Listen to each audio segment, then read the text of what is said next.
Every time I think that we are making really good strides in like body positivity, healthy eating, healthy choices, things like that, famous people throw me another curveball.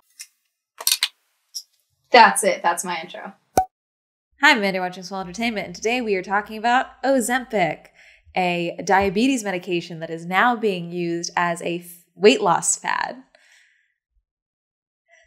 Can you see the light draining my eyes? But really quick, let me tell you about the sponsor for today's video, Raycon. After 9,000 years apart, Raycon has returned to Swell Entertainment. Whether you're looking for a new listening experience when you're listening to podcasts or music, or you're looking for new earbuds to help you get through the workday at a coffee shop, Raycon is for you. Raycon is premium audio at half the cost of other premium audio brands. And Raycon wants to make sure that you feel great about your purchase. So they have a buy now, pay later option, as well as a free and easy return policy. Personally, I really like their tap function, especially when I'm out walking Hermes and he decides to start screaming at one of my neighbors and I don't have time to pull out my phone and pause my audiobook. They have 8 hours of playtime for the earbuds and 11 hours of playtime for the speaker. They're also water and sweat resistant, which since I've been working out so much more, makes them incredibly stress-free. Interested in buying something small with a big impact? Go ahead and click the link in my description box or go to buyraycon.com/swell and get 15% off your order from Raycon. Thank you again to Raycon for sponsoring this video. I really want to be really transparent with you guys. I have never been diagnosed with an eating disorder, nor have I ever really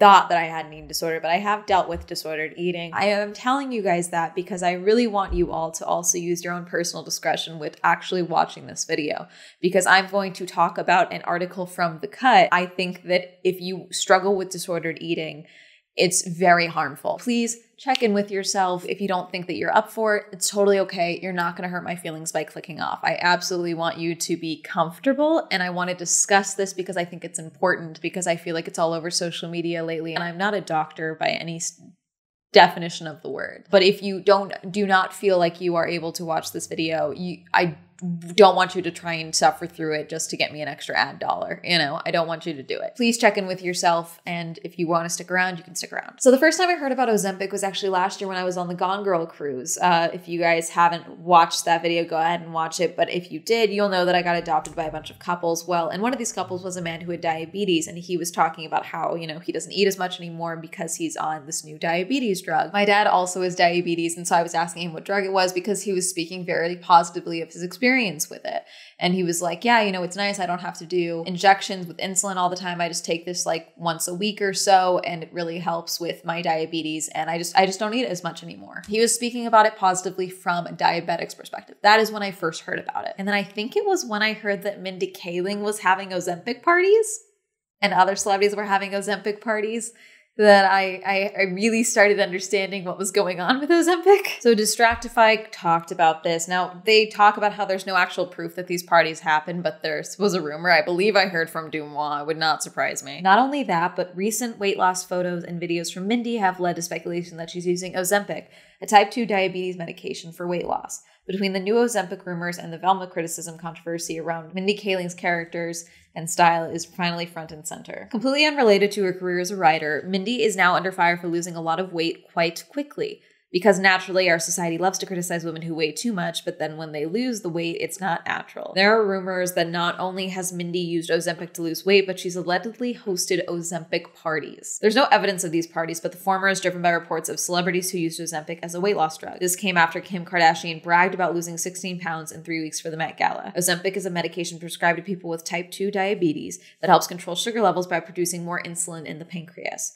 A side effect of this can be weight loss, and it's now marketed as a weight loss drug. However, there are now shortages of Ozempic in pharmacies, and those who need it for diabetes are having trouble obtaining the drug that many others are using for vanity. While there are rumors about Mindy, she has been on a weight loss journey for over a year with gradual change. In 2022, she told people that once she let go of losing weight for vanity purposes, she lost weight just because she was thinking about her own health and enjoying exercise. And then this tweet from the article is from DiffVii. Screw everyone using Wegovy Ozempic. Individuals allow Hollywood insiders to influence them to a point where you deprive diabetics whose lives depend on the medication from getting access to it.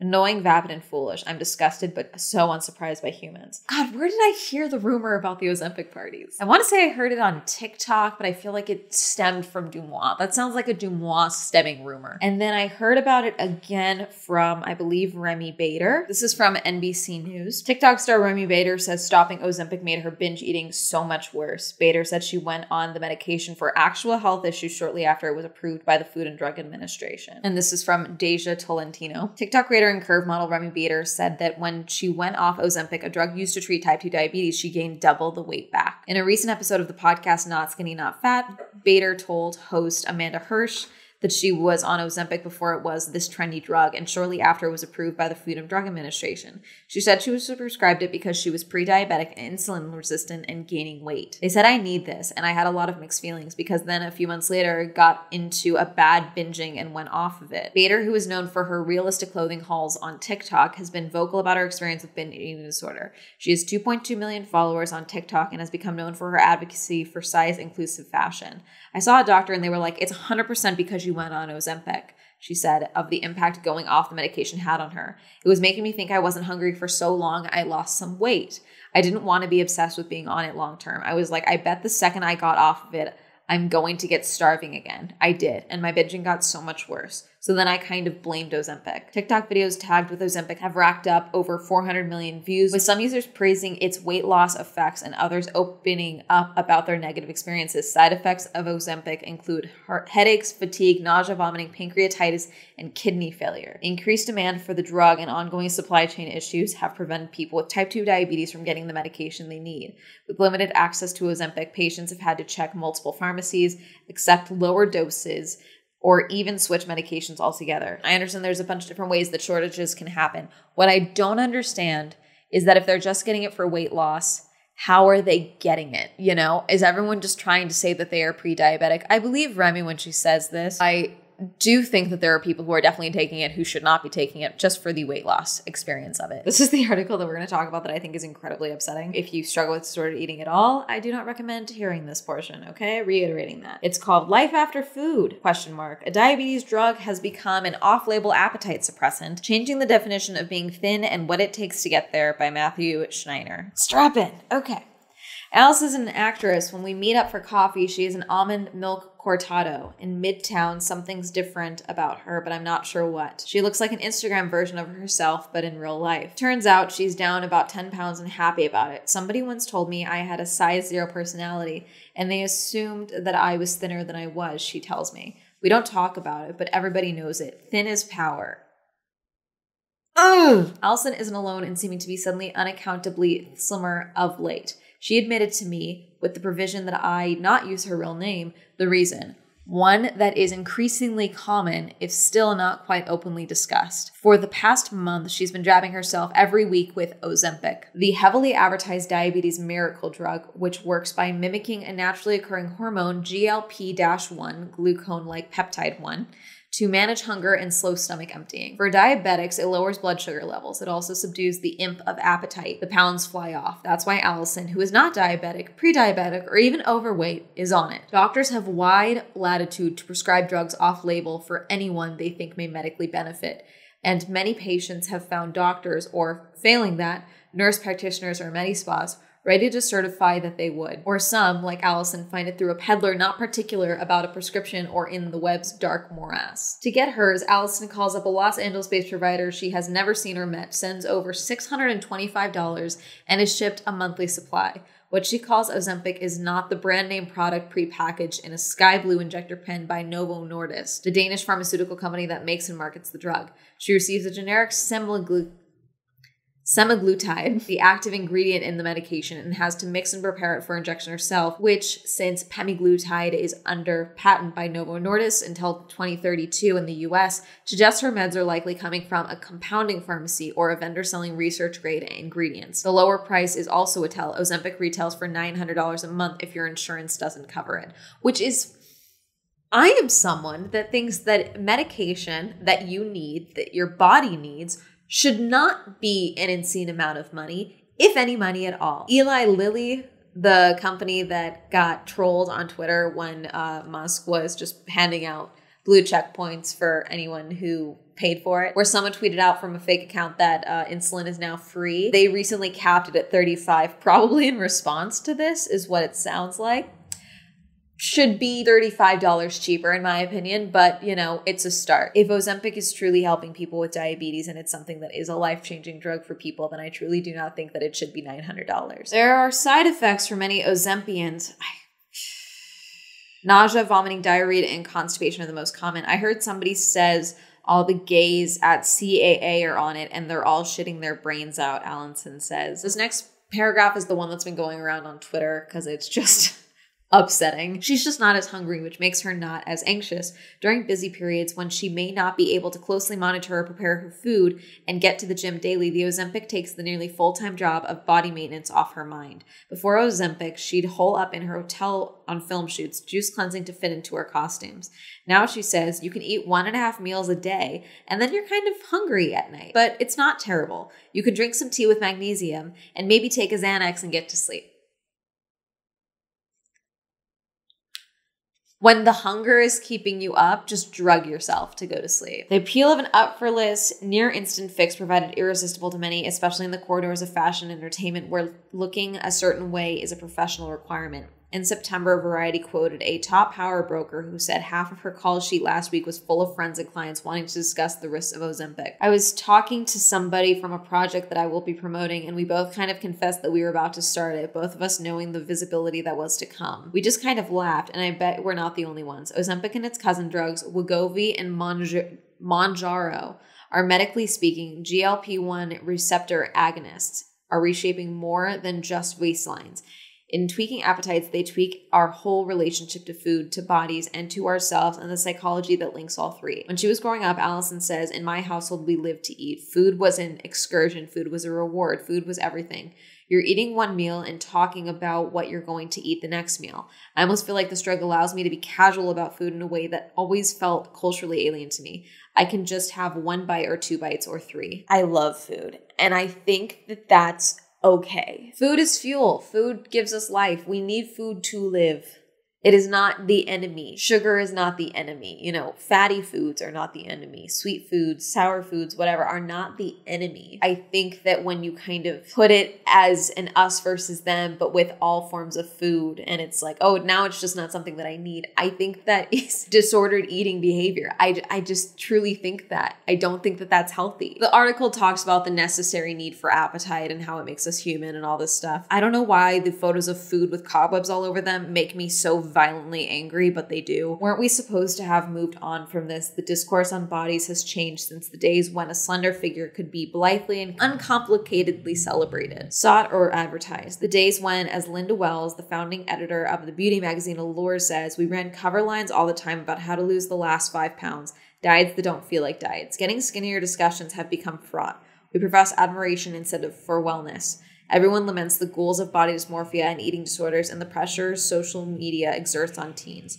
No one longs to go back to the days when Lucky Strike could advertise to keep a slender figure no one can deny, reached for a Lucky instead of a sweet. Or when Louis B. Mayer kept Judy Garland on a diet of chicken soup, black coffee, and amphetamines to stay starlet ready. Ours was supposed to be the feel-good era of Lizzo and Ashley Graham and Adele. Then Adele lost all that weight. Okay, I don't think it's fair to put the body positive movement on like a handful of celebrities who are just publicly bigger, if that makes sense. I don't think that that's fair to them. I don't think that's realistic in the long term because people's bodies change in a variety of different ways. I could gain a bunch of weight tomorrow. I could lose weight tomorrow. You know, so could anyone for whatever reason, for whatever desire they have for themselves. And so I think to just kind of be like, oh, but then Adele lost all this weight, as if that's like the moral failing of the body positivity movement because Adele chose to go on a diet and chose to lose weight. Like, does free will not exist in the body positivity movement anymore? Humans are humans, and humans have different desires for themselves that may not be reflective of what society wants from them. I don't think that it's a moral failing on them or on a movement if they don't match that 100%. As did countless other celebrities, a flood of gossipy media coverage followed, which celebrities are or aren't on Ozempic became a new blind item staple. The drug's breakout moment was the discussion of whether Kim Kardashian used it to fit into Marilyn Monroe's dress for the 2022 Met Gala. She denied it. Only a few admitted openly, as Elon Musk did about using Wegovy.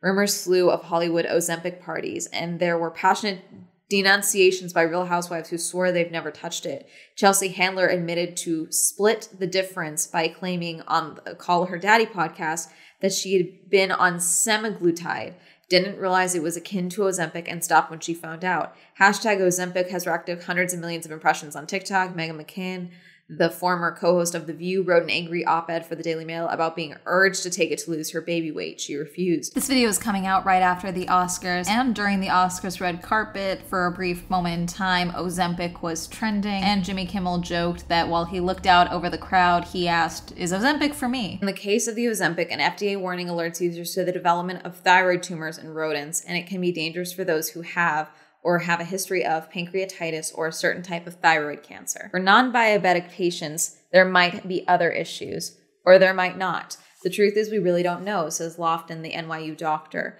We don't have enough evidence in those people because we never studied it in those people, so we have to find out. I saw someone on TikTok talk about this, and I was immediately like, oh God, that'd be such a good idea for a book, which is my brain working like a psychopath. But she said how she can see how the zombie apocalypse could be started not by a fungus like in The Last of Us, but by something by Ozempic, where all of these rich and famous people start using it because it's the hot new thing, and then the zombies start with them, and then now it becomes a hot new thing to become a zombie, basically, and how everyone's on Ozempic to get thin, and then suddenly you're a zombie. That's what she was talking about.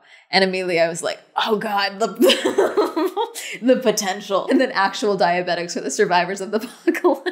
It's not funny, but the premise just got me thinking, and that made it funny. The article goes on to talk more about the shortage and how everyone is trying to get their hands on it, including legitimate diabetics. Tension between those who need it and may not be able to get it, and those who want it but don't, in the eyes of the larger culture, necessarily need it, is one of the defining qualities of the Ozempic movement, which may be the reason that among those who are winching themselves tighter and tighter, it's still whispered rather than shouted, if that. Should anyone suddenly appear svelte, I just assume it's Ozempic, says Lauren Santo Domingo, the social fixture and chief brand officer of Moda Apparandi. However, if they elaborate unprompted on their new diet, then I know it's Ozempic. I'll have that article linked down below if you would like to read it, but it is a very long read, and obviously it can be very upsetting. Obviously, me talking about it here is also upsetting, but I'm assuming you get my point of what I mean by that. I wanted to wait till the end to explain this because this is not the main point that I want to talk about. I think the culture surrounding Ozempic and people who do not need Ozempic for diabetes is the main focus that I wanted to discuss. However, there's also this portion called Ozempic face, which seems to be people's like, oh, these are the downsides of Ozempic. It makes you ugly or something. And it's just idiotic, but it is a side effect that I think should be discussed. This is from everydayhealth.com. Ozempic face, how weight loss changes the skin, the treatments that can help. Now, another hashtag is trending with 4.5 million views as of mid-February, Ozempic face. The term coined by Paul Jared Frank, MD, a New York City dermatologist, refers to the side effect of the drug and a rapid weight loss in general, facial aging, including gauntness and skin sagging. David Schaefer, MD, a plastic surgeon in New York City, argues that Ozempic face is a term coined for media shock value and attention, but at its root, it's nothing new. As we age and when we lose weight, often we lose weight in our face, leading to skin laxity, Dr. Schaefer says. This is not anything specific to Ozempic. Any method of weight loss could lead to the same issue. Fat is reabsorbed and atrophies, furthering the aged, gaunt look. Imagine a balloon full of air. If you let a little bit of air out, the balloon is still tight. However, as more and more air is released, the balloon becomes loose and the elasticity of the balloon cannot compensate for the loss of air volume, Schaefer says. With fluctuations in weight, our skin can compensate by stretching and recoiling due to the elastin fibers at the cellular level. As we age, our capacity to contract decreases and we also lose volume, leading to skin laxity. Overall, the before and afters that I've seen for the Ozempic face is not too drastically different from what I have seen, frankly, from before and the afters. It does just seem like someone who had a rounder face because of the weight that they had, and then when they lost it rapidly, it went down a bit. So it can be jarring of a difference, I think, which is why they're calling it Ozempic face, because, oh, look, this is a sign of Ozempic, basically. But I also just think that it's kind of being used as a way to kind of insult people and how they look, specifically celebrities. You know, like, oh, her face looks different. It must be Ozempic. All in all, I don't like that it's being used for weight loss at all. I'd prefer that it was just used by diabetics. For me to sit here and do like a moral failing on back and forth and all this stuff, I don't think is necessary, because I think logically, when you think about it, you're like, okay, yeah, this is ridiculous, this whole thing. The fact that there are people with type 2 diabetes who can't get the drugs that they need because people want to be thinner is ridiculous. And I don't think I need to spell that out for you. There's not really a conclusion. I hate this. I hate this whole thing. I really do. Thanks. I hate it. That's the conclusion. Have you heard of Ozempic? Are you diabetic and on Ozempic? Do you know anyone who is on Ozempic? Do you also think this whole thing is ridiculous and that people with diabetes should be the ones that get this medication? Let me know. Comment down below. Reminder, I have a podcast, the Swell Shenanigans podcast. This whole episode could have been a podcast. Reminder, I have merch like this mug and probably a Thanks I Hate It shirt. I don't know. Shout out to my patron. Thank you so much for supporting me on Patreon. If you also like to support my Patreon, the links down below. Links to all my social media. That'll be all up here. And that's going to be it. Have a lovely day. Goodbye.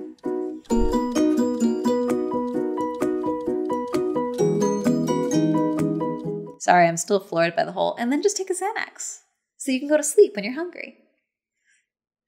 Thank you, Andrew, Alan, Cameron, Christopher, Chris B, Chris P, Crash PC, China, Dirty One, Don, Donnie, Elliot, Evan, Eric, Eal, Hopeless, Homer, Incognito, Isaiah, Jacare, Joe, John M, Jordan, Joseph, Kenny, Kim, Kristen, Lamb, Lex, Lisa, Luis, Mae West, Madeline, Matt, Matthew, Meme Lord, Liam, Michael, Michael J, Michael T, Micah, Nathaniel, Nocturnal, Pat, Penn, Richard, Rob, Red, Rosie, Red, Robert, Ross, Ryan, Sam, Serena, Skylar, Simon, Tasha, Timothy, Heavenly, Plastic, Tenzin, Tom, Thomas, Qwerty, Victor, Randy, Wendy, Winter, Will, Williams, Endries, Wink.